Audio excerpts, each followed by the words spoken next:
The great Renaissance mage Cornelius Agrippa says, "In these 28 mansions do lie hid many secrets of the wisdom of the ancients, by which they wrought wonders on all things which are under the circle of the moon." The mansions of the moon, known in Arabic as the Manazil al-Qamar, the resting places of the moon, are an ancient division of the orbit of the moon. They should not be confused with her phases, the waxing and waning of the moon. The waxing and waning of the moon shows her relationship to the sun. The mansions of the moon track her orbit around the earth. Just as the movement of the sun can be seen through the signs of the zodiac, the movement of the moon can be seen through her mansions. In the Vedic astrology of India, there are 27 mansions. In Arabic astrology, which is the major influence on traditional European astrology, there are 28 mansions. Since it takes 27.3 days for the moon to orbit the Earth, we can see that either 27 or 28 mansions is logical. The origin of the mansions is shrouded in mystery. They are renowned primarily for their use in magic, and for the creation of astrological talismans.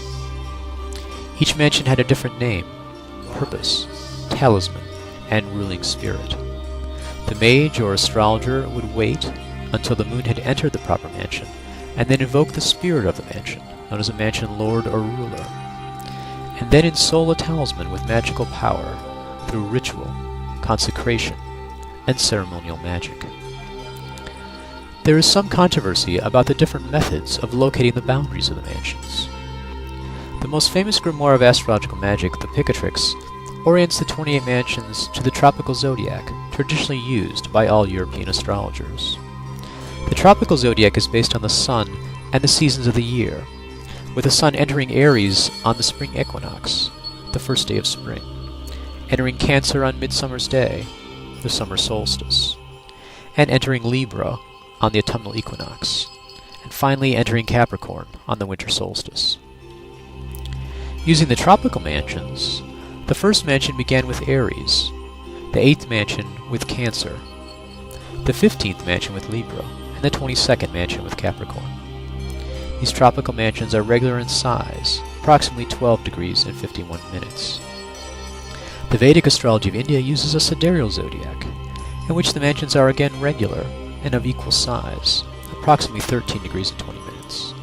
However, the sidereal zodiac, the beginning of Aries, is oriented not to the seasons, but to the fixed stars, which move very slowly, approximately a degree every 72 years due to the precession of the equinoxes. Therefore, the sidereal zodiac does not exactly correspond to the fixed stars. Despite the effectiveness and accuracy of the tropical zodiac, many moderns reject it on philosophical grounds, because they feel it does not correspond to the real stars. With regard to the mansions, they insist that a constellational zodiac, that is a zodiac based completely on the material stars, is the only possible method. The constellational mansions, therefore, are based on the location of certain fixed stars, and are highly irregular in shape. The constellational mansions exert an almost uncanny fascination for moderns, since they follow the, quote, actual stars. Because of the influence of materialistic science, even when doing magic and astrology, both spiritual sciences, moderns wish to apply materialistic concepts in theory. Because they cannot see the action of the mansions as arising from anything other than some sort of rays or beams or field from the physical stars themselves, there is an immediate tendency to embrace the constellational mansions. There certainly was a strand of traditional astrology that followed along these lines. But the majority of traditional astrologers and magicians took a more Platonic approach that saw the regular, even harmony of the tropical mansions as reflecting the perfection of higher spiritual realities, which are distorted and imperfect in their material manifestation. While I follow my illustrious predecessors in preferring the tropical mansions, in my books and courses I provide the boundaries of both the tropical and constellational mansions, so you can experiment with both and decide for yourself. The key source for astrological talismans of the mansions of the moon is Picatrix. Written in Arabic around AD 1000, it was translated into Spanish and then Latin in 1256 at the court of Alfonso the Wise of Castile as part of a great translation project that brought the accumulated knowledge and wisdom of the great Islamic civilization of the Middle East into medieval Europe.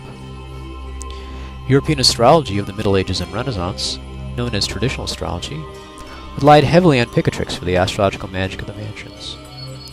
By invoking the spirit of a particular mansion, known as the mansion lord, when the moon was in that mansion, the mage could then ensoul a talisman with the power of that mansion, allowing them to do incredible works of magic. Note that there are numerous sources for the names of the lords of the mansions, some in Arabic and some in Latin, all transliterations and translations from the original ancient languages. Let's walk through the process of creating a lunar mansion talisman. The first thing we do is decide what effect we wish to create with a talisman. For example, wealth and good fortune. An excellent mansion for wealth is my favorite, the third mansion. Known as Althuria, this is the mansion of the Pleiades star cluster.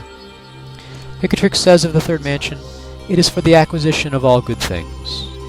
When the moon is passed into the third mansion, fashion the figure of a seated woman, with her right hand raised over her head, and wrap the image in cloth, and cense it with musk, camphor, mastic, and aromatic oils, and say, You, Lord of the mansion, make such and such to happen, and speak her petition here to her for whatever good thing you wish. Fashion this image in a silver ring with a square table, and then place it on your finger.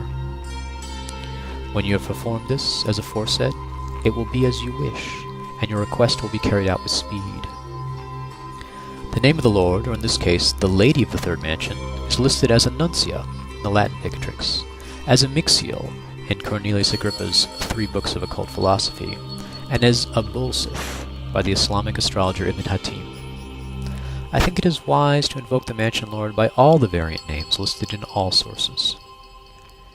So using a special mansion's ephemeris, or my mansion tracker software, we can see when the moon is next in her third mansion. You can then make an effective short-term mansion talisman from paper. Black and white images from the Picatrix descriptions, drawn by the contemporary artist and mage Nigel Jackson, are included in my mansion's book, and tinted images, like the one shown in this video, are included in my Mansions of the Moon mini-course and Astrological Magic full course. At Renaissance Astrology, we also cast beautiful silver talismans, including the third mansion of the moon. These talismans are stronger and much more long-lasting than paper talismans. After drawing or casting the talisman, the mage then invokes the lord of the mansion while burning candles and appropriate incense, and asks the mansion lord to infuse the talisman with their power to ensoul it with their spirit. The talisman is then charged with magical power. It is useful to repeat this consecration ceremony once a month when the moon returns to the appropriate mansion. This helps build up a strong bond between you and the lord of the mansion and increases the effects of the talisman. I can personally attest to the power of the talisman of the third mansion. For the past 3 years, every time the moon enters the third mansion, I invoke the lady of the mansion. Every month for 3 years, right around this time, my business increases dramatically. I have studied the 28 mansions of the moon for over a decade. I teach their talismans in my Mansions mini-course and Astrological Magic full course. Still, I have yet to plumb the depths of their mysteries. The moon, queen of the night, still remains enigmatic, concealing her secrets in her 28-fold orbit, the Mansions of the Moon.